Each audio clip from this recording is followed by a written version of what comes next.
ऐसा है कि चुनौतियां कभी खत्म नहीं होती। अब कुछ और बड़ी और नई चुनौतियां हैं, दुनिया भर से भी, हमारी अपनी भी। एक और महंगाई तेजी से बढ़ती जा रही है, ब्याज दरें बढ़ रही है, और दूसरी तरफ मजबूत अर्थव्यवस्था में ग्रोथ बरकरार रखने की चुनौतियां हैं। आइए इसी खास मुद्दे पर आज हमारे साथ एक बेहद खास मेहमान कार्यक्रम में शामिल हो रहे हैं, जो हैं आरबीआई गवर्नर शक्तिकांता दास साहब। सर, बहुत बहुत स्वागत है जी बिजनेस पर आपका, और सबसे पहले धन्यवाद समय देने के लिए, क्योंकि इस वक्त बड़े चैलेंजिंग टाइम से पूरी दुनिया की अर्थव्यवस्था है, हमारी अर्थव्यवस्था है, और जो सबसे बड़ी समस्या इस वक्त है, सबसे बड़ा टॉकिंग पॉइंट है इन्फ्लेशन। बताएं सर, क्या आपको लग रहा है कि हिंदुस्तान में इन्फ्लेशन पीक आउट हो चुका है? क्योंकि कहीं न कहीं अब जो संकेत इन्फ्लेशन के कम होने के, महंगाई के कम होने के आते दिख रहे हैं, क्या ये समझना ठीक है या जल्दबाजी है? पहले तो मेरा आपको नमस्कार, और सभी दर्शकों को भी नमस्कार। और ये सहयोग की बात कहिए या कुछ भी कहिए, लेकिन अभी देश भर हम हिंदी माह जो है उसका पालन कर रहे हैं। और इसी टाइम में मैं जो हिंदी में आपके साथ इंटरव्यू कर रहा हूँ, आपने जो मौका दिया मेरे को, इसके लिए मैं बहुत आभारी हूँ। और ये जो हिंदी माह है, इसके लिए मेरे तरफ से आपको और सारे दर्शकों को बहुत सारे शुभकामनाएं बोलना चाहता हूँ। धन्यवाद। जहाँ तक आप इन्फ्लेशन की बात कर रहे हैं, ये ग्लोबल फिनोमिनन बन गया है जी। एंड मैंने पहले भी कहा था कि अभी जो सिचुएशन है वो ग्लोबलाइजेशन ऑफ इन्फ्लेशन जो है वो ग्लोबलाइज हो गया है। आप लेटेस्ट डेटा देखिए, कोई भी देश ले लीजिए, चाहे वो यूनाइटेड स्टेट्स हो या यूके हो या जर्मनी हो, बहुत सारे देशों में अभी इन्फ्लेशन बहुत अधिक तरह चल रहा है। यूएसए में थोड़ा सा मॉडरेट हुआ है, लेकिन यूरोपियन यूनियन में अभी इन्फ्लेशन काफ़ी ज़्यादा है, और बहुत सारे कंट्रीज़ में भी ज़्यादा है। जहाँ तक भारत का सवाल है, जैसे मैंने पहले कहा था, इन्फ्लेशन, हमारा ये असेसमेंट है एट द मोमेंट, जो असेसमेंट है, क्योंकि जो वर्ल्ड सिचुएशन है इन्फ्लेशन फ्रंट में, वो जो उसको कहते हैं कि रोज़ वो बदलता जा रहा है जी। लेकिन अभी जो स्थिति है, अभी का जो असेसमेंट है हमारा, 7.8% जो अप्रैल में आया था, वो शायद हाईएस्ट था। सो पीक पहुंच गए थे हम। उसके बाद इन्फ्लेशन धीरे धीरे कम होगा, और हमारा प्रोजेक्शन भी वही है। पिछले जो डाटा आया था वो 6.7 था जी। और इस साल का हमारा हमने जो प्रोजेक्शन दिया है 6.7%, नहीं, मैं क्या कहना चाहता था कि इस साल का जो हमारा असेसमेंट है वो 6.7 रहेगा जी। और इन्फ्लेशन धीरे धीरे कम होता जाएगा। लेकिन ये भी मैं कहना चाहता हूं कि बीच बीच में, मतलब ये एक स्मूथ राइड इसको नहीं कह सकते हैं, बीच बीच में थोड़ा बहुत बम्प भी आ सकता है, रोलर कोस्टर रहेगा। हाँ, वो थोड़ा बहुत बीच बीच में थोड़ा ऊपर जाएगा, फिर नीचे रहेगा, लेकिन तो उसका डायरेक्शन अगर आप देखेंगे तो वो नीचे की तरफ जा रहा है। और उसके कई कारण है। एक तो कारण है कि इंटरनेशनल क्रूड प्राइसेस जो है अभी कम हो गए हैं जी। हमारा असेसमेंट पूरे साल के लिए है $105 पर बैरल, लेकिन अभी जो चल रहा है $94-95 के आसपास पर बैरल चल रहा है। कमोडिटी प्राइसेस में काफ़ी सॉफ्टनिंग आया है, फूड प्राइसेस में काफ़ी सॉफ्टनिंग आया है, लेकिन आईएमएफ का ये असेसमेंट है कि ग्लोबल इन्फ्लेशन इस साल बहुत अधिक रहेगा जी। एडवांस कंट्रीज के लिए उन्होंने प्रोजेक्शन दिया है 6.6%, और एमर्जिंग मार्केट इकोनॉमीज जिसमें इंडिया आता है, हमारे लिए वो उनका प्रोजेक्शन शायद 8.6 या 8.7 इसके आसपास कुछ है। तो इसीलिए इन्फ्लेशन जो है भारत में पीक पहुंच गए हैं, वो हमारा करंट असेसमेंट है। आगे जाके ये कम होना चाहिए, और अगले साल, अगले वित्त वर्ष का जो फर्स्ट क्वार्टर है, अप्रैल मई जून, हमारे असेसमेंट के मुताबिक वो मतलब 5% में हम पहुंच जाएंगे। लेकिन वॉचफुल रहना चाहिए, किसी तरह की मतलब कॉम्प्लेसेंसी, जिसको इंग्लिश में कहते हैं, किसी तरह की कॉम्प्लेसेंसी की कोई जगह नहीं है, और हमको बहुत सतर्क रहना चाहिए, वॉचफुल रहना चाहिए। नहीं, इसीलिए सर 1990 के बाद आप पहले ऐसे आरबीआई गवर्नर हैं जो इकोनॉमिस्ट नहीं है, और शायद उस पल्स को ज्यादा अच्छे से पहचानते हैं, लोग आपको बड़े प्रोएक्टिव और प्रोग्रेसिव गवर्नर के तौर पर भी देखते हैं। आपने अच्छी बात पहले ही अपने जवाब में कही कि इन्फ्लेशन पीक होता हुआ दिख रहा है। अब जिस तरह से आपने ब्याज दरें बढ़ाई है, 1.9%, लगभग 2% की ब्याज दरें बढ़ी है, तो फिर क्या ये समझा जाए कि अब आरबीआई को और तेजी से ब्याज दरें बढ़ाने की जरूरत नहीं पड़ेगी? इसी आगे जाके हम ब्याज दर में क्या करेंगे वो तो मेरे लिए अभी कहना कष्ट है जी। क्योंकि वो तो मॉनेटरी पॉलिसी कमेटी जो कि इसी महीने में 30 तारीख को हमारा मॉनेटरी पॉलिसी स्टेटमेंट रिलीज करेंगे, उस वक्त बता पाएंगे। लेकिन अभी जो स्थिति लग रहा है कि हमको लग रहा है कि हमारा जो पॉलिसी अभी तक रहा है we are on the right track. और मतलब एक ओपिनियन ऐसा कुछ लोगों का मानना था कि हम सारे ओपिनियन को बहुत वैल्यू देते हैं। कुछ लोगों का मानना था कि आरबीआई शायद बिहाइंड द कर्व हो गया है। मैं आपके माध्यम से सारे दर्शकों को कहना चाहता हूं कि कोई बिहाइंड द कर्व की बात नहीं है। We are well in sync with the times, मतलब जो जरूरत है समय के अनुसार हम कदम से कदम मिलाकर चल रहे हैं, अगर मैं कह सकता हूं। और हमारा जो पॉलिसी रहा है अप्रैल में हमने कुछ स्टेप्स लिया था हम लोग आरबीआई की तरफ से, इन्फ्लेशन वो एसडीएफ वगैरह इंट्रोड्यूस करके उसमें भी 40% का 40 बेसिस पॉइंट्स का बढ़ोतरी किया था हमने। उसके बाद मई, जून और अगस्त में जो रेट हाइक किया। तो हमारा ये असेसमेंट है कि we are on the right track. आगे जाके इनकमिंग डेटा, इनकमिंग जो अनफोल्डिंग डेवलपमेंट, ग्लोबल डेवलपमेंट्स कैसा हो रहा है, डोमेस्टिक सिचुएशन कैसा है, उसको सारे असेसमेंट करके फिर हम जो नेक्स्ट एमपीसी है उस वक्त हम एक क्लियर मतलब बता सकते हैं। एक बात मैं इस सिलसिले में कहना चाहता हूं कि जब आप रेट कट करते हैं तो आप बहुत क्लियरली फॉरवर्ड गाइडेंस दे सकते हैं, क्योंकि इकोनॉमी जो कोविड जैसा हो, कोविड के टाइम में या उससे पहले भी इकोनॉमी स्लो डाउन हो रहा था। कोविड जो है इम्पैक्ट बहुत नेगेटिव था इकोनॉमी के ऊपर, इसीलिए हम उस वक्त फॉरवर्ड गाइडेंस देते थे कि हाँ अभी हम वही जो अप्रोच यही रहेगा कि आगे जाके कट करेंगे, थोड़ा बहुत फॉरवर्ड गाइडेंस देते हैं।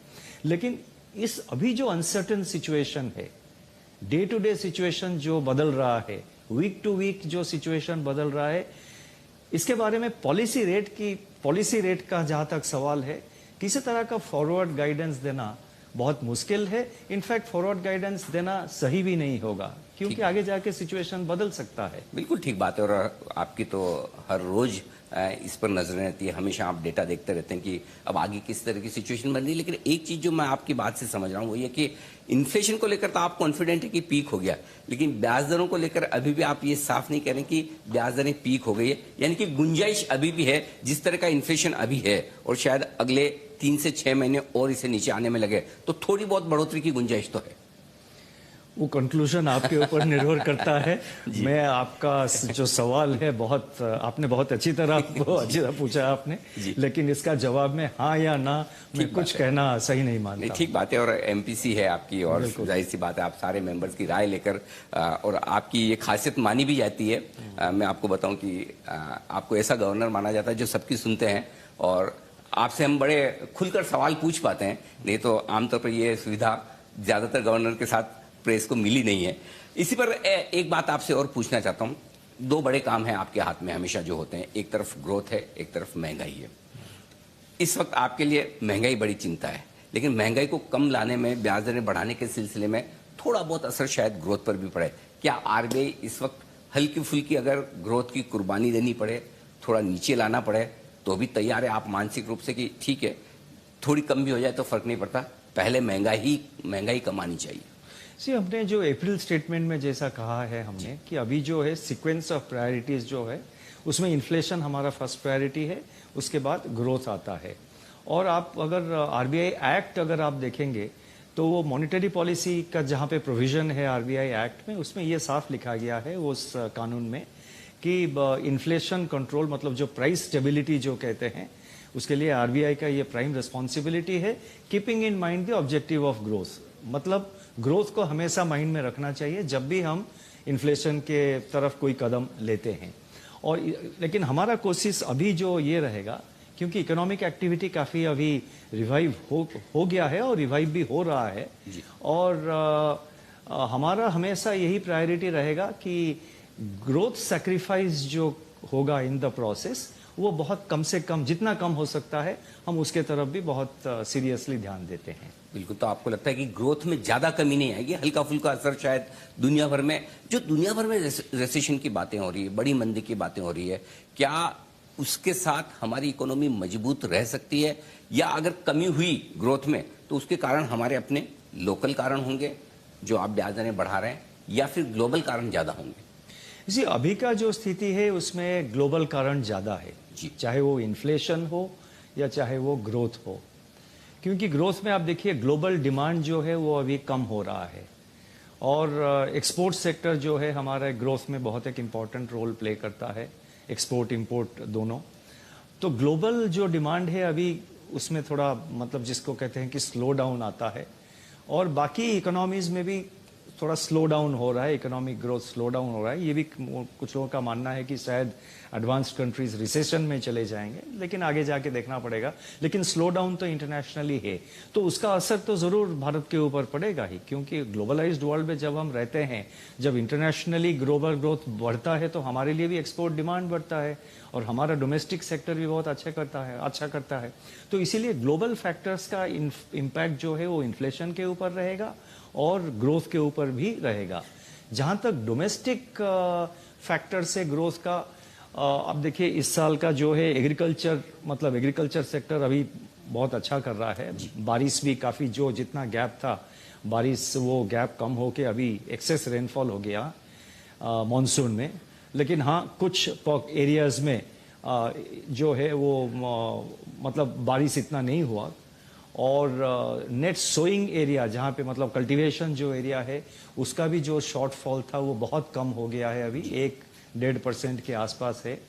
और एक चिंता की विषय था इस साल की जो पैडी कल्टीवेशन जिसको कहते हैं, उसमें 10-15 रोज पहले हम जब डाटा देख रहे थे उसमें शॉर्टफॉल था, पिछले साल के हिसाब से शॉर्टफॉल 11-12% तक था। लेकिन अभी जो आज का स्थिति है वो शॉर्टफॉल 6% के आसपास है। तो इसीलिए वो जो एग्रीकल्चर सेक्टर अच्छा कर रहा है और बाकी जो सेक्टर से आप ले लीजिए, मतलब इंडस्ट्री हो या सर्विसेज सेक्टर हो, उनका परफॉर्मेंस भी अच्छा रहा है, क्रेडिट ग्रोथ भी अच्छा है। तो इसीलिए इकोनॉमिक एक्टिविटी जो है हमारे देश के अंदर वो रेसिलियंट है। लेकिन हाँ, जो फर्स्ट क्वार्टर का जीडीपी नंबर आया था, आप शायद पूछेंगे, फर्स्ट क्वार्टर का जो जीडीपी नंबर आया था आरबीआई का असेसमेंट्स कंपेयर करेंगे तो उसके हिसाब से कम है, थोड़ा कम। हमारा असेसमेंट था कि 16.2% आएगा और जो एक्चुअल नंबर आया है वो है 13.5। तो वो क्यों हुआ, कहाँ हुआ, उसको हम डिटेल्ड स्टडी कर रहे हैं। 2-3 एरिया हमने आइडेंटिफाई किए हैं कि कहाँ पे कहाँ पे हमारा जो असेसमेंट था और एक्चुअल जो नंबर है कहाँ पे ज्यादा फर्क आया है। लेकिन उसके बारे में मैं अभी कुछ डिटेल नहीं कहना चाहता हूं क्योंकि नंबर तो अभी 2 रोज पहले आया है और आरबीआई का ये हमेशा मतलब हमारा ये प्रोसीजर रहा है कि हम उसको बिल्कुल डिटेल और सही तरीके से एक बार उसको इन्वेस्टिगेट कर लेंगे, फिर हम जो बोलना है अगले मॉनेटरी पॉलिसी में हम इसके बारे में बताएंगे। सो ग्रोथ फर्स्ट क्वार्टर जो है हमारे असेसमेंट के साथ कंपेयर करेंगे तो कम हुआ है, लेकिन इकोनॉमिक एक्टिविटी जो देखेंगे, हाई फ्रीक्वेंसी इंडिकेटर्स हो, रूरल डिमांड हो, अर्बन डिमांड के भी कई सारे कंपोनेंट्स, वो काफी रेसिलियंट, अभी तक रेसिलियंट चल रहा है। सर, क्रेडिट ग्रोथ कम हो तो भी आपके लिए दिक्कत है और जरूरत से ज्यादा हो तो भी शायद आप थोड़ी चिंता करते होंगे। इस वक्त क्रेडिट ग्रोथ जबरदस्त है, बैंक्स आराम से लैंड कर रहे हैं और स्पेशली क्रेडिट ग्रोथ कॉर्पोरेट्स के मुकाबले में रिटेल में थोड़ी ज्यादा है। आरबीआई कंफर्टेबल है या थोड़ी चिंतित है या फिर नजर बनाए हुए हैं? चिंतित मतलब आप कह रहे हैं क्रेडिट ग्रोथ ज्यादा हो रहा है या कम हो रहा है? ज्यादा। नहीं, देखिए आप पिछले साल का, रिटेल में सर, नहीं देखिए ये पिछले साल का बेस देखना चाहिए। पिछले साल का जो क्रेडिट ग्रोथ था 5.5-6% था, उसके ऊपर ये ग्रोथ हो रहा है, तो ये पहले हमको रखना पड़ेगा, मन में रखना पड़ेगा। और रिटेल में हमारा आरबीआई का अप्रोच हमेशा यही रहा है कि हम बहुत डिटेल, जैसे मैंने आपको और भी कई जगह मैंने कहा है, अभी हमारा जो सुपरविजन है और जो मार्केट सर्वेलेंस है, बैंकों के ऊपर हो या फाइनेंशियल मार्केट्स के ऊपर, हमारा जो सर्वेलेंस है और जो सुपरविजन और जो असेसमेंट है, हम बहुत क्लोजली उसको करते हैं। कौन सा सेक्टर में ज़्यादा क्रेडिट ग्रोथ हो रहा है उसको हम डिटेल एनालाइज करते हैं। और सेक्टरल में जब ग्रोथ होता है उसमें ये होता है कि कुछ सारे इंस्टीट्यूशंस में, कुछ सारे बैंकों में बहुत ज़्यादा होता है, कुछ सारे बैंकों में कम होता है। तो जहाँ पे अगर मान लीजिए रिटेल लेंडिंग हो या रियल एस्टेट लेंडिंग हो या किसी भी एक सेक्टर या सब सेक्टर में अगर एक्सेसिव लेंडिंग हो रहा है, एक्सेसिव क्रेडिट ग्रोथ हो रहा है, तो हम उसको एनालाइज करते हैं क्यों हो रहा है। और जहां जहां जरूरत होता है हम वो जो बैंक है या जो फाइनेंशियल इंस्टीट्यूशन है, चाहे वो एनबीएफसी हो या बैंक हो या स्मॉल फाइनेंस बैंक हो या कोऑपरेटिव बैंक हो, उनको हम कॉशन देते हैं कि आपका ग्रोथ बहुत ज़्यादा हो रहा है, सस्टेनेबल होगा या नहीं रहेगा, इसको आप असेस करिए और हमको रिपोर्ट दीजिए। और जहां जरूरत होता है हम उनको भी ये कहते हैं कि ये आप रिव्यू करिए, इंटरनली रिव्यू करिए, क्योंकि एक सेक्टर में एक आइटम में अगर आपका ज़्यादा ग्रोथ हो रहा है तो आपका जो है एक रिस्क, किसी तरह से एक रिस्क बिल्डअप हो रहा है। तो जो रिस्क असेसमेंट आरबीआई की तरफ से हमारा यही कोशिश है, हमारा यही हमेशा एफर्ट रहा है कि रिस्क असेसमेंट और रिस्क मैनेजमेंट वो दोनों होनी चाहिए। और रिस्क असेसमेंट पहले जो बैंक है उनको करना चाहिए और रिस्क मैनेजमेंट उनको भी करना चाहिए। आरबीआई की तरफ से हम रिस्क असेसमेंट करते हैं और उनको कॉशन करते हैं। रिस्क मैनेजमेंट जो है उनको करना पड़ेगा, हम उनको कहते हैं कि आप इसको मैनेज करिए, रिस्क बिल्डअप हो रहा है, इसको मैनेज करिए। गवर्नर साहब, कुछ सवाल अब मैं कंज्यूमर्स के एंगल से आपसे पूछना चाहता हूँ। एक तो ये कि बढ़ती हुई ब्याज दरों में ईएमआई तुरंत बढ़ जाती है, ब्याज की दरें लोन्स पर तुरंत बढ़ती है, लेकिन डिपॉजिट्स पर ब्याज दरें बढ़ने में थोड़ा सा वक्त लगता है। आपसे पहले भी सारे गवर्नर्स इस बात की कोशिश करते आए हैं कि इन दोनों में गैप कम से कम हो। आपके क्या प्रयास हैं और ये बढ़ती हुई ब्याज दरों में जो लोगों की ईएमआई का बोझ बढ़ने वाला है उसके लिए किस तरह से आम कंज्यूमर्स को तैयार रहना चाहिए? जी देखिए, हमारा जो एक्सटर्नल बेंचमार्किंग हमने इंट्रोड्यूस किया है, मतलब जो लोन देते हैं बैंकों से उसको किसी भी एक्सटर्नल बेंचमार्क जैसे गवर्नमेंट सिक्योरिटीज हो या ट्रेजरी बिल्स हो उसके साथ वो लिंक करेंगे और उसके हिसाब से उनका जो लेंडिंग रेट है उसमें वो कम करते जाएंगे।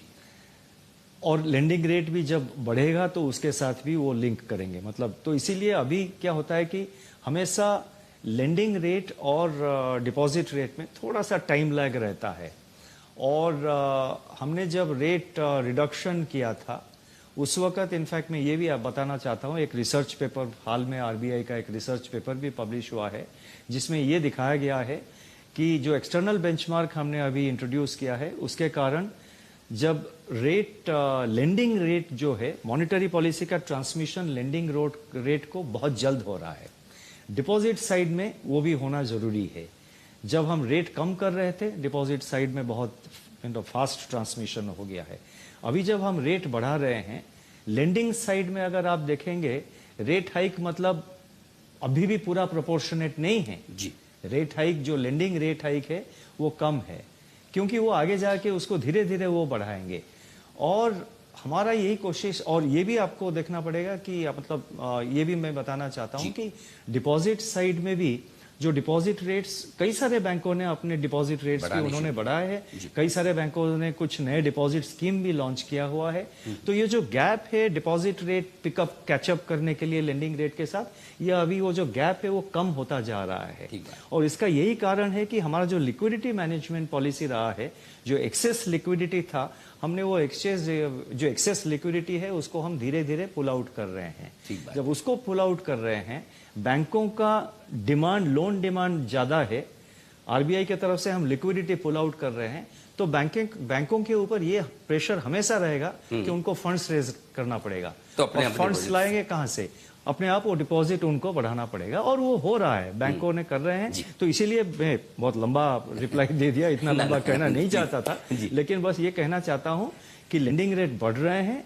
ये नहीं कि मतलब हमने 50 बेसिस पॉइंट इंक्रीज कर दिया और तुरंत 50 बेसिस पॉइंट लेंडिंग रेट में बढ़ गया, ऐसा नहीं है। वो बढ़ रहा है। क्या होता है आम आदमी के मन में ये रहता है मेरे लोन की रेट तो तुरंत बढ़ गई। डिपॉजिट रेट भी उसी तरह, डिपॉजिट रेट भी उसके हिसाब से अभी बढ़ रहे हैं और आगे जाके और भी बढ़ेंगे।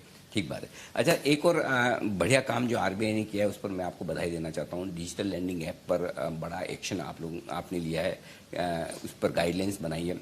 हमने जी बिजनेस पर 2 साल पहले 2 स्टिंग ऑपरेशन किए थे। ऑपरेशन हफ्ता वसूली, जब मॉरेटोरियम आपने लागू किया था तब ये छोटे लोन देने वाली कंपनियां काफ़ी परेशान कर रही थी लोगों को, और उसके बाद हमने चाइनीज़ कनेक्शन पर भी हमने काफ़ी एक्शन लिया।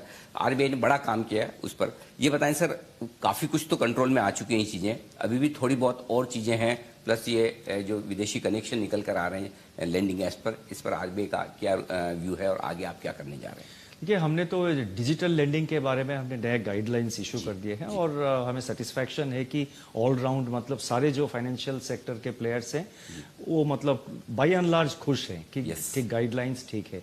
हमारा ये जो पॉलिसी नया आया है उसका जो है अंडरलाइंग थीम जो है 3 प्रिंसिपल्स पर ये आधारित है। पहला ये है कि ये कंज्यूमर सेंट्रिक है। कंज्यूमर सेंट्रिक क्यों है?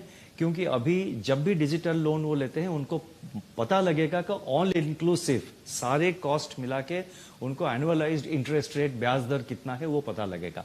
पहले वो ठीक से पता नहीं लगता था। तो ये हमने सेकेंडली जो कलेक्शन मेथड रहेगा उसके बारे में भी हमने बहुत सारे गाइडलाइंस इशू किए हैं, और जो लॉ एनफोर्समेंट एजेंसीज हैं उनको भी काफी हमने काफी उनके साथ भी इंटरेक्ट किए हैं। तो जो फर्स्ट प्रिंसिपल जिसके ऊपर ये नया पॉलिसी डिजिटल लेंडिंग पॉलिसी आधारित है वो है it is a consumer centric policy. दूसरा ये है कि it is based on risk assessment and risk mitigation, क्योंकि ये जो लेंडिंग हो रहा है अगर वो अनरेगुलेटेड चला जाता है, अनरेगुलेटेड रह जाता है, तो सिस्टम में जो है फाइनेंशियल सिस्टम में बहुत सारे रिस्क बिल्डअप होते हैं और वो आगे जाके बहुत बड़ा एक प्रॉब्लम क्रिएट कर सकता है, बहुत चिंता का विषय बन सकता है। तो इसीलिए डिजिटल लेंडिंग में जो रिस्क क्या बिल्डअप हो रहा है उसको हम असेस करके हमने ये भी कहा है कि रेगुलेटेड एंटिटीज ही सिर्फ यही कर सकते हैं। और अगर कोई मान लीजिए उन रेगुलेटेड एंटिटी वो चाहे कोई डिजिटल लेंडर है जो कि आरबीआई के साथ रजिस्टर्ड है, एनबीएफसी रजिस्टर्ड एनबीएफसी जो है, मान लीजिए वो एक लोन सर्विस प्रोवाइडर या कोई सर्विस प्रोवाइडर को उनका सर्विसेज यूटिलाइज कर रहे हैं, उनके ऊपर भी कई सारे जो कंट्रोल है वो आधारित रहे, उनको भी अप्लाई होगा थ्रू द बैंक्स। तो पहला जैसे मैंने कहा पॉलिसी ये रहा है कंज्यूमर सेंट्रिक पॉलिसी है। दूसरा ये अप्रोच हमारा रहा है कि इसमें रिस्क असेसमेंट और risk mitigation and risk minimisation होगा। और तीसरा ये है कि ट्रांसपेरेंसी, जैसे मैंने पहले अभी थोड़ी देर पहले बताया था कि इंटरेस्ट रेट कैसा है, कौन लेंड कर रहा है। पहले ये अभी जो पॉलिसी आने से पहले कभी कंज्यूमर को पता नहीं था कि लेंडिंग कौन दे रहा है, एक्चुअली पता ही नहीं होता था। हाँ, किसके बैलेंस शीट से ये पैसा आ रहा था उसको पता नहीं था। और उनको बिना बताए उनका कभी वो लेंडिंग ऑफर कर दे, लोन ऑफर कर देते हैं, ये लोग ले जाते थे। तो इसीलिए ट्रांसपेरेंसी अभी जो है ज्यादा है। तो हमारा ये मानना है कि ये जो पॉलिसी है ये बहुत इफेक्टिव रहेगा, लेकिन सुपरविजन साइड में हम इसको सुपरवाइज करते रहेंगे। और इसमें कंज्यूमर अवेयरनेस भी बहुत जरूरी है। और जो जहां पे कंप्लेंट आता है किसी तरह भी, वो देखिए कुछ इलीगल मेथड्स ऑफ कलेक्शन के बारे में बहुत सारे, आपने पिछले बार भी कहा था हफ्ता वसूली के बाद, आप मेरे को याद है आपने पिछले बार भी ये सवाल पूछा था, और उसके बेसिस में उसके आधार पर हमने कई सारे स्टेप्स भी लिया था आरबीआई की तरफ से। तो कुछ सारे जहां पे इलीगल मेथड आता है या कोई अनरजिस्टर्ड या कोई इस टाइप का कुछ इंसिडेंट होता है, तुरंत जो है वो आरबीआई को कंप्लेंट करेंगे। लेकिन उसके साथ साथ जो लॉ एनफोर्समेंट एजेंसी है, लोकल पुलिस हो या जो भी लॉ एनफोर्समेंट एजेंसी है, उनको भी कंप्लेंट करना चाहिए। ठीक बात है सर। एक और जो बड़ी चीज है, जैसे जैसे देश में डिजिटल बैंकिंग बढ़ रही है, पेमेंट्स का सिस्टम जो बदल रहा है, हम यूपीआई के थ्रू जा रहे हैं, स्पेशली महिलाएं और बुजुर्ग अभी भी डिजिटल ये बड़े फ्रॉड का शिकार हो रहे हैं। साइबर फ्रॉड्स काफ़ी बढ़ रहे हैं क्योंकि उन्हें समझ नहीं है। फ़ोन आता है कि आपके बैंक से बोल रहे हैं, ये डिटेल्स चाहिए, या किसी भी तरह की वो इन्फॉर्मेशन शेयर कर लेते हैं। आपने काफ़ी अवेयरनेस प्रोग्राम चलाए हैं, उनसे काफ़ी कुछ मदद मिली है, लोग जागरूक हो रहे हैं। लेकिन अभी भी जिन लोगों के साथ फ्रॉड हो रहे हैं वो एक तो पूरी तरह से रुकना अभी भी बाकी है, और दूसरा है कि होने के बाद जो उन्हें तुरंत एक न्याय मिलना चाहिए या उन्हें जो हेल्प मिलनी चाहिए, उसमें अभी भी काफ़ी मुश्किलें हो रही है।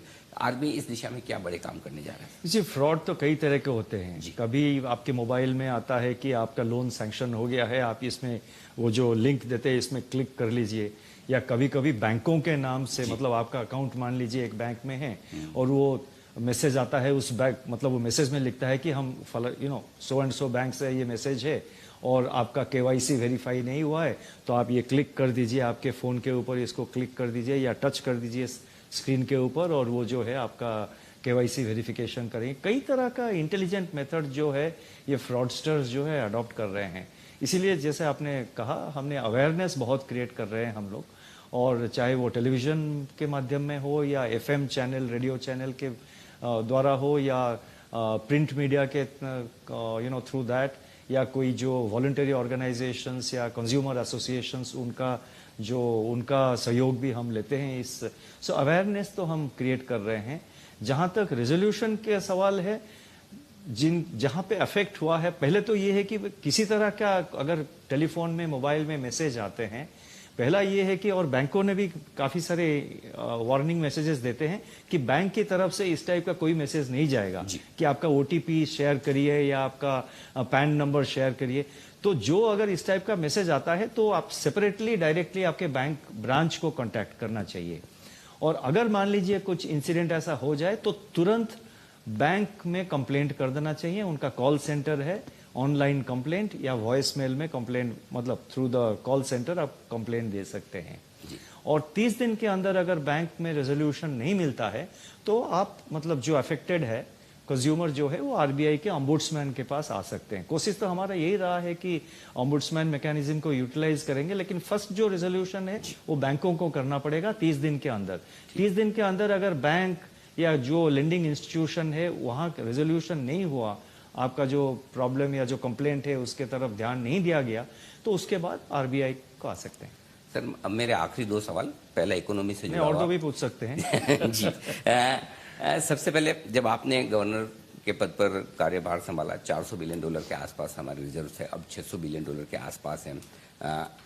एज अ आरबीआई गवर्नर जो ग्लोबल सिनेरियो उसको देखते हैं, अब हम शायद चौथे नंबर पर हैं दुनिया में सबसे बड़े रिजर्व के मामले में, आप कंफर्टेबल हैं या आपको लगता है ज्यादा है या और बढ़ने चाहिए? नहीं, देखिए हमारा जो फॉरेक्स रिजर्व है अभी का जो स्थिति है, हमारा जो स्ट्रॉन्ग फॉरेक्स रिजर्व है वो हमारे लिए एक, जिसको कहते हैं एक हमारा अर्थव्यवस्था का वो एक सॉलिड एक बैकबोन है वो। और ये इट्स ए स्ट्रॉन्ग बफर।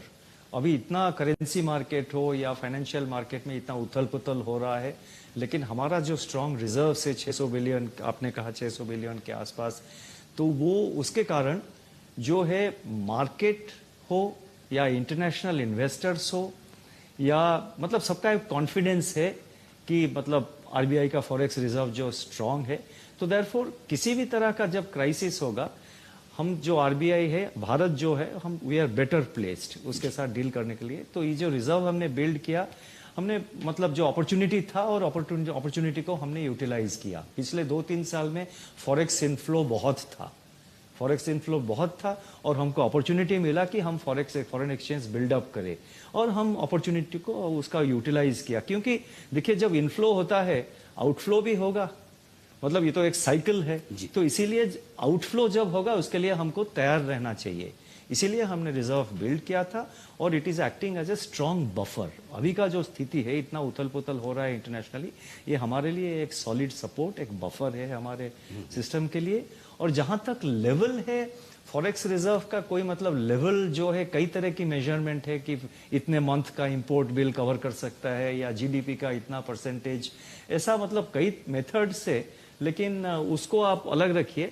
अभी का जो स्थिति है, हमारा फॉरेक्स रिजर्व जो है वो काफी स्ट्रांग है और उसी के कारण हम जो है रूपी एक्सचेंज रेट जो है उसमें काफी स्टेबिलिटी हमने रखा है। हाँ, तो मैं अगला सवाल यही पूछने वाला था कि 80 रुपए के डॉलर के सामने हमारा 80 का लेवल है रुपए का, क्या आरबीआई कंफर्टेबल है इस लेवल पर? क्योंकि कई लोग ये मानते हैं कि हमारी इकोनॉमी की जो ताकत है, जितना बढ़िया हम कर रहे हैं, उसके मुकाबले में हमारा रुपया बेहतर होना चाहिए। कुछ फायदे भी हैं, कुछ नुकसान भी है। आरबीआई का क्या व्यू है? जी, रुपी बेहतर होना चाहिए, इसका 2 मीनिंग है जी। इंपोर्टर्स के लिए वो चाहते हैं कि रुपी हमेशा स्ट्रांग रुपी रहे। जी। एक्सपोर्टर्स चाहते हैं कि मतलब रुपी थोड़ा वीक हो जाए, उनका शायद ज्यादा इनकम आ जाएगा। तो रुपी बेहतर मतलब ये डिपेंड करता है आप कहां से इसको देख रहे हैं। Absolutely. Central bank point of view से हमको ये इंश्योर करना पड़ेगा कि जो रुपी का एक्सचेंज रेट है, जो स्ट्रांग हो रहा है या वीक हो रहा है, दोनों दिशा में ये एक स्टेबल और ऑर्डरली मूवमेंट होना चाहिए। वोलेटाइल ज्यादा ना हो। हाँ, वोलाटाइल ज्यादा ना हो, स्टेबिलिटी रहे, और जो भी अगर रुपये का वैल्यू बढ़ रहा है या रुपये का वैल्यू कम हो रहा है तो वो मतलब ग्रेजुअली होनी चाहिए, एक ऑर्डरली मैनर में होना चाहिए। और 2 पॉइंट्स हमको देखना जरूरी है। रुपये का आप अगर कंपेयर करेंगे बाकी सारे करेंसीज के साथ, in fact advanced country currency, hard currency जिसको कहते हैं, चाहे वो ग्रेट ब्रिटेन का पाउंड्स हो या आपका यूरो, यूरो हो आपका यूरोजोन का, उनके कंपैरिजन में रुपी डेप्रिसिएशन इतना नहीं हुआ है। सेकेंड पॉइंट मैं कहना चाहता हूं कि ये जो डेप्रिसिएशन अभी हो रहा है रुपी का, उसका मेन कारण है कि डॉलर अप्रिशिएट हो रहा है, उसके कारण रुपी डेप्रिशिएट हो रहा है। और तीसरा कारण ये है कि रुपी स्ट्रांग रहा है। उसका दो कंपोनेंट है, एक तो हमारा जो रिजर्व है, दूसरा जो है वो मैक्रो इकोनॉमिक फंडामेंटल्स जो है वो इंडिया का काफी स्ट्रांग है। तो देयरफॉर हमारा जो फॉरेक्स रिजर्व है, जो एक्सचेंज रेट है, मतलब वो इस सब ये जो 3-4 पॉइंट्स मैंने बताए उसको सारे पॉइंट्स को रिफ्लेक्ट करता है। आपके कार्यकाल में लगभग सारे सरकारी बैंक पीसीए से बाहर आ चुके हैं और जो बड़ी समस्या थी एनपीएस की वो काफ़ी हद तक ठीक होती दिख रही है। सरकारी बैंकों की पूंजी की भी जरूरत थी। आपका क्या असेसमेंट है सरकारी बैंकों के कामकाज से, उनके एनपीए लेवल से? आप संतुष्ट है और ज़्यादा पूंजी की उन्हें ज़रूरत नहीं? नहीं, देखिए सारे बैंक के विषय में बताऊंगा जी। सरकारी या प्राइवेट या पब्लिक उसको में डिफरेंशिएट हम नहीं करते हैं, क्योंकि एज ए रेगुलेटर हमारे लिए दोनों सेम है। तो इसीलिए थ्रू आउट द पैंडेमिक अगर आप याद करेंगे, थ्रू आउट द पैंडेमिक हमने आरबीआई के तरफ से ये रेगुलरली उनको बैंकों को, मतलब बैंकों के ऊपर हम ये बैंकों को कहते रहे कि आप जो है कैपिटल रेज करिए, क्योंकि स्थिति जब है एक क्राइसिस, एक बिल्डअप हो रहा है कोविड के कारण, तो आप कैपिटल बिल्डअप करिए, वो आपका बफर रहेगा, आपको प्रोटेक्शन देगा आगे जाके। इसीलिए बहुत खुशी की बात है कि सारे बैंक्स, पब्लिक सेक्टर हो या प्राइवेट सेक्टर हो, उन्होंने मार्केट से पैसा उठाया और अपना जो कैपिटल बिल्डअप किया है। सिस्टम लेवल में, एग्रीगेट लेवल में देखेंगे तो जो बैंक का जो कैपिटल एडिक्वेसी है वो काफी कंफर्टेबल है। बैंक का जो प्रोविजन किया है बैड लोन की तरफ, मतलब बैड लोन और स्ट्रेस लोन्स के कारण जो प्रोविजंस करते हैं वो प्रोविजनिंग भी काफी स्ट्रांग है अभी। तो देयरफॉर ओवरऑल जो फाइनेंशियल फंडामेंटल्स है बैंकों का काफी स्ट्रांग है। लेकिन मैं ये भी कहना चाहता हूं कि आगे जाके बैंकों को कैपिटल और भी रेज करना चाहिए, क्योंकि देखिए इंटरनेशनल सिचुएशन बहुत वोलेटाइल है, काफी अनसर्टेनिटी है।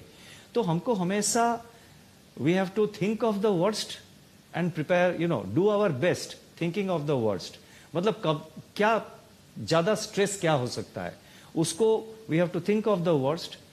क्या वर्स्ट सिचुएशन क्या हो सकता है, कितना मैक्सिमम स्ट्रेस हो सकता है, और उसको माइंड में रख के we have to do our best. ये नहीं कि मैं कह रहा हूं कि ये सीवियरेस्ट जो वर्स्ट क्राइसिस आ जाएगा, मेरा मतलब कहने का मतलब वो नहीं है, लेकिन हमको हमेशा तैयार रहना चाहिए, असेस करना चाहिए कि कहां तक सिचुएशन मेरे लिए नेगेटिव जा सकता है, कोई भी बैंक हो, तो इसके लिए मैं तैयार हूं क्या, उस टाइप का एनालाइज करके बैंकों को कैपिटल रेज करना चाहिए। और इसके साथ और एक पॉइंट मैं कहना चाहता हूं कि अभी जो लोन ग्रोथ हो रहा है, अगर बैंकों को लेंडिंग अपना जो है लेंडिंग और लोन देना अगर वो सस्टेन करना चाहते हैं तो उनको एडिशनल कैपिटल की भी जरूरत होगा। आज़ादी के अमृत महोत्सव पर हम 75 साल पूरा करने के बाद आगे के 25 सालों की तरफ देखते हैं। ज़्यादातर लोगों का मानना है कि हिंदुस्तान का समय आ चुका है, अगले 25 साल शायद हम दुनिया की दूसरी या तीसरी सबसे बड़ी इकोनॉमी होंगे। तो जाहिर सी बात है हमारे पास उतने बड़े बैंक्स भी चाहिए, राइट। और हाल ही के बड़े बैंक मर्जर को आरबीआई ने और कई सारे रेगुलेटर्स ने बहुत हाथों हाथ लिया, जो उनकी उम्मीद है उससे जल्दी सारे अप्रूवल्स आते हुए दिख रहे हैं। क्या लगता है सर, अगले 25 सालों के लिए आप अपने बैंकिंग सिस्टम को कैसे देखना चाहते हैं, कैसे तैयार करना चाहते हैं? क्योंकि अगर हम वर्ल्ड में 5 बड़े बैंक्स नहीं हैं तो हम वर्ल्ड की टॉप 3 इकोनॉमी में कैसे होंगे? देखिए, बैंक हमेशा हमारा कोशिश यही रहा है कि हमारा जो बैंकिंग सिस्टम है, जो बैंकिंग सेक्टर है, हमारा जो फाइनेंशियल सिस्टम है, वो रोबस्ट और स्ट्रांग रहे। उस दिशा में जो भी जरूरत होगा हम कर रहे हैं और आगे जाके भी करते रहेंगे। अब देखिए, हाल में 2-3 साल में हमने एनबीएफसीज के लिए नए रेगुलेटरी फ्रेमवर्क हमने लाए, बैंकों के लिए हम नए गवर्नेंस फ्रेमवर्क हमने इंट्रोड्यूस किया है, अर्बन कोऑपरेटिव बैंक के लिए न्यू रेगुलेटरी फ्रेमवर्क इंट्रोड्यूस किया है, डिजिटल लेंडिंग के लिए हमने न्यू रेगुलेटरी फ्रेमवर्क अभी हाल में अनाउंस किया है। तो फाइनेंशियल सेक्टर जो है वो स्ट्रांग रहे और आगे जाके जो इमर्जिंग नीड्स रहेंगे, मतलब जो नए चैलेंजेस आएंगे और नए रिक्वायरमेंट आएंगे, उसमें बैंकिंग सेक्टर जो है ज़्यादा से ज़्यादा एफिशिएंट के तौर पर काम करेंगे। उसके लिए हम स्टेप्स हमेशा लेते रहे हैं और आगे जाके भी लेते रहेंगे। फाइनेंशियल सेक्टर जो है ये बैकबोन है इकोनॉमी का, तो इसीलिए ये हमारा first priority is to maintain financial stability जो है, और फाइनेंशियल स्टेबिलिटी और कैसा जो है एक रोबस्ट इकोनॉमी को, एक robust banking and financial sector किस तरह से बैक कर सकता है, यही हमारा हमेशा प्रायोरिटी रहा है। कितने बैंक होने चाहिए देश में, उसको लेकर हमेशा से बातें होती रहती है, नए बैंकिंग लाइसेंस ऑन टैप पर हैं, आप जब चाहें दे सकते हैं। लेकिन जो आमतौर पर आरबीआई की छवि है लोगों में कि आरबीआई बहुत ज़्यादा लाइसेंस देने के मूड में है नहीं, आपको क्या लगता है, क्या वाकई में बैंकों में कंसोलिडेशन की जरूरत है, चाहे वो प्राइवेट सेक्टर बैंक हो या छोटे छोटे पब्लिक सेक्टर बैंक हो, बड़े बैंक के साथ मर्ज हो, या फिर नए लाइसेंस देके नए और बड़े बैंक बनाने की जरूरत है? आप कैसे देखते हैं? इसी लाइसेंस तो ऑन टैप है जी जब अप्लाई करते हैं उसमें हमारा एक रहता है जिसको कहते हैं फिट एंड प्रॉपर टेस्ट। जी कोई एप्लीकेंट अगर फिट एंड प्रॉपर है तो हम एप्लीकेशन दे देंगे। और ये फिट एंड प्रॉपर रिक्वायरमेंट इसीलिए बहुत इंपॉर्टेंट है क्योंकि आप एक बैंक लाइसेंस का ये मतलब होता है कि आप एक कंपनी जो एप्लीकेंट को आप पब्लिक डिपॉजिट कलेक्ट करने के लिए एक परमिशन देते हैं, एक लाइसेंस देते हैं। ये एक बहुत सेक्रेड फंक्शन है, बहुत इंपॉर्टेंट फंक्शन है क्योंकि लोगों का जो आस्था है एज अ डिपॉजिटर वो फाइनेंशियल सिस्टम के ऊपर बरकरार रहना चाहिए। तो इसीलिए हम लाइसेंस जब देते हैं बहुत carefully fit and proper analysis करते हैं और उसके हिसाब से कोई अगर एप्लीकेशन आएगा तो हम जरूर कंसीडर करेंगे। ऐसा कोई माइंडसेट नहीं है कि हम और एप्लीकेशन नहीं देंगे, ऐसा माइंडसेट नहीं है। लेकिन जो एप्लीकेंट है वो हमारा रिक्वायरमेंट को फुलफिल करना चाहिए। लेकिन छोटे बैंकों का मर्जर ये होना चाहिए, अगर होता है तो आप उसके लिए खुले हैं?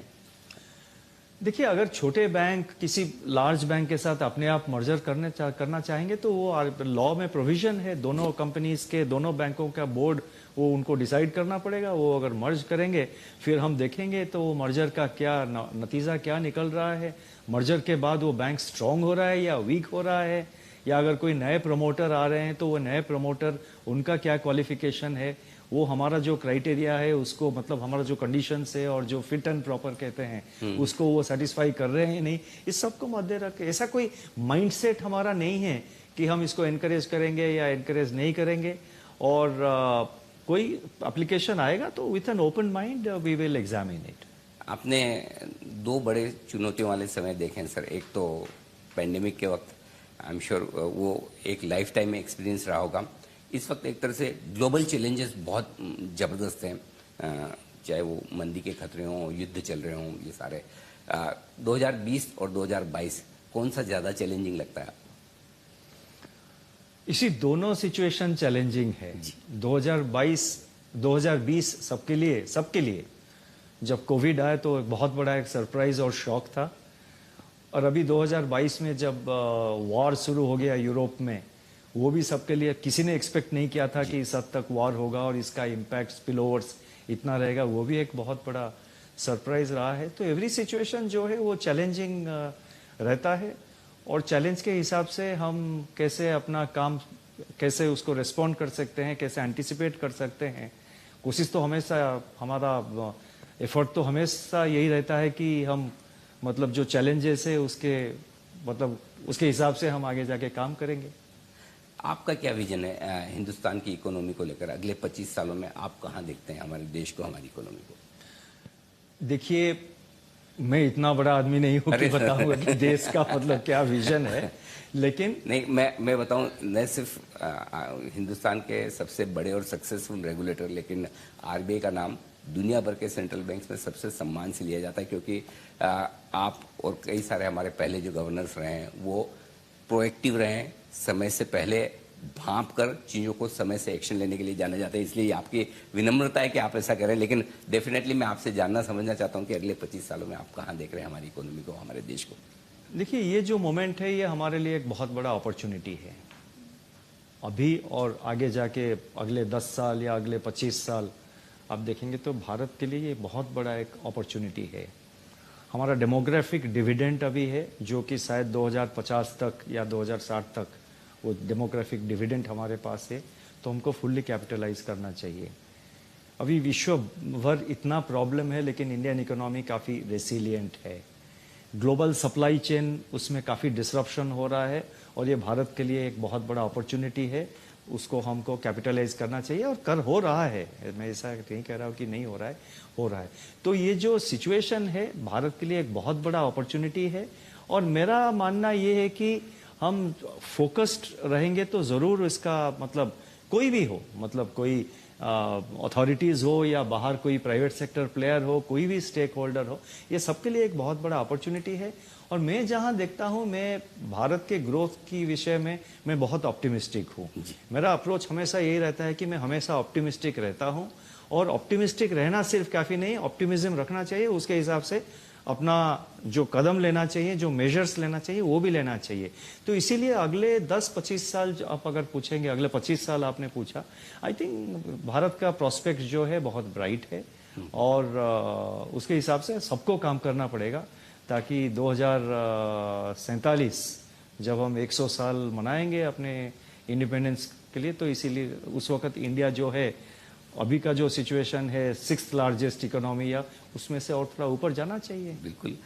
सर, कोई आरबीआई का अनफिनिश्ड एजेंडा कि जो ग्रोथ और इन्फ्लेशन, वो तो दो आपके हमेशा टारगेट पर रहते ही हैं कि इन दोनों को संभालना है, लेकिन इसके अलावा आपको लगता है कि हाँ, आरबीआई को देश की ग्रोथ में, प्रोग्रेस में ये बड़ा काम करना बाकी है? देखिए, आपने पिछले बार भी यही सवाल किया था। मेरे को याद है, आप बता रहे थे अभी दिसंबर 2020 में, हम शायद मैंने एक इंटरव्यू दिया था आपको, यही सवाल आपने पूछा था। अनफिनिश्ड एजेंडा एक रेगुलेटर के लिए हमेशा रहता है, और रहेगा ही, और रहना अच्छा भी है, ताकि रेगुलेटर जो है वो अलर्ट रहेगा और स्टेप्स लेता रहेगा। तो इसीलिए अनफिनिश्ड एजेंडा, उसका कोई टाइम बाउंड डेफिनेशन नहीं है। एक एजेंडा है, एक चैलेंज है, उसको आप डील करेंगे, अगले दिन और एक चैलेंज आ जाएगा, और एक एजेंडा आ जाएगा। सो समय के हिसाब से हमको चलना पड़ेगा। और शक्तिकांता दास साहब का कोई पर्सनल अनफिनिश्ड एजेंडा कि हाँ, मुझे लाइफ में, वैसे तो आपने बहुत काम किए हैं हर एक मंत्रालय में, अलग अलग पदों पर, और आरबीआई गवर्नर के तौर पर दूसरा टर्म, वो भी इस मुश्किल भरे दौर से आप निकलकर दूसरे टर्म सर्व कर रहे हैं। पर्सनली आपको लगता है हाँ, ये काम मुझे अभी करना बाकी है, चाहे मैं गवर्नर रहते हुए करूं या उसके बाद? देखिए, मेरा पर्सनल एजेंडा हमें कुछ नहीं रहता है। मेरा एजेंडा हमेशा रहता है जो अपना ऑर्गेनाइजेशन का एजेंडा है, आरबीआई का जो एजेंडा है, और जो एजेंडा होना चाहिए वो मेरा एजेंडा है। तो एफर्ट, कोशिश हमेशा यही रहता है कि वो एजेंडा कैसा, मतलब ज़्यादा से ज़्यादा बेहतर ढंग से उसको कैसे हम इम्प्लीमेंट कर सकते हैं, वही हमेशा मेरा टारगेट रहता है। और कई सारे चैलेंजेस है, आज के तारीख में भी कई सारे चैलेंजेस है, और हम डील कर रहे हैं। जैसे कि आपने बताया, डिजिटल लेंडिंग वो एक इशू था, हमने उसको डील किया है, लेकिन डिजिटल लेंडिंग में नए नए चैलेंज भी आगे जाके फेस करना पड़ेगा। साइबर सिक्योरिटी की तरफ आपने इशारा किया, वो भी एक चैलेंजिंग एरिया है। कई सारे तरह की इनोवेशंस आ रहे हैं, जो इनोवेशंस आ रहे हैं सिस्टम में, फिनटेक इनोवेशन, उसको कैसे हम कैपिटलाइज कर सकते हैं, उसको कैसे ज़्यादा इनसे बढ़ोतरी दे सकते हैं, एट द सेम टाइम उसके जो रिस्क्स है, रिस्क बिल्डअप, उसके तरफ भी ध्यान देना चाहिए। तो इसीलिए ग्लोबल सिचुएशन जो है वो बहुत डायनामिक है और बहुत फास्ट चेंजिंग है। सबसे बड़ा challenge to a regulator is, ये फास्ट चेंजिंग वर्ल्ड में रेगुलेटर जो है वो भी निम्बल फुटेड, जिसको अंग्रेजी में कहते हैं निम्बल फुटेड, और क्विकली मतलब हमको रन स्कोर करना होता है, और वो हम करते रहेंगे। बिल्कुल सर, पिछले 2 सालों में बिजनेस जर्नलिज्म में और बिजनेस न्यूज़ देखने वाले दर्शकों की संख्या 2 गुना से ज़्यादा हुई है। डीमेट अकाउंट बड़े खुले, और लोग आपको, आरबीआई को हिंदी में देखना, सुनना, समझना चाहते हैं। आज आपने समय दिया, और स्पेशली आप हिंदी सप्ताह मना रहे हैं, उस वक्त आपने हिंदी बिजनेस चैनल को एक एक्सक्लूसिव इंटरव्यू दिया। सर, बहुत बहुत धन्यवाद, बहुत बहुत शुक्रिया आपका सर। बहुत बहुत धन्यवाद आपको और आपके सारे दर्शकों को, बहुत बहुत शुभकामनाएं, धन्यवाद। Thank you sir. तो आरबीआई गवर्नर का कहना है कि